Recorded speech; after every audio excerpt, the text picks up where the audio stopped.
జై శ్రీమన్నారాయణ. ఊర్వారుక విబంధనం అంటే ఏమిటి ఇది తెలుసుకుందాం.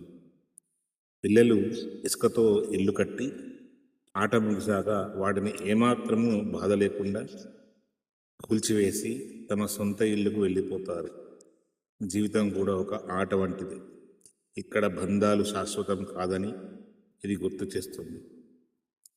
దోసకాయ పచ్చిగా ఉన్నప్పుడు తీగను ఎంత గట్టిగా పట్టుకుంటుందో పండుగ మారగానే అంత సులువుగా విడిపోతుంది. మనిషి కూడా తన బాధ్యతలు నిర్వహిస్తూనే సమయం వచ్చినప్పుడు దోస పండులా ఏ కోరిక లేకుండా సంసార బంధం నుంచి విడిపోవాల్సిందే. నేను దేహాన్ని వేడుతున్నాను అనే బాధపడడం కంటే అద్దె ఇల్లు ఖాళీ చేసి నా సొంత ఇల్లు అంటే పరమాత్మ వద్దకు వెళ్తున్నాను అని భావించడమే అసలైనటువంటి ముక్తి. బ్రతికి ఉండగానే ఈ వైరాగ్యాన్ని, స్పష్టతను అలవర్చుకోవడమే జీవన్ముక్తి.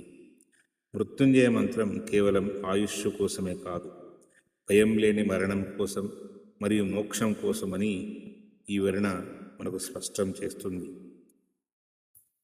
ఈ యొక్కటువంటి ఆధ్యాత్మిక విషయాలు మీకు మరిన్ని కావాలంటే మన యొక్క ఛానల్ సబ్స్క్రైబ్ చేసుకోండి, లైక్ చేయండి.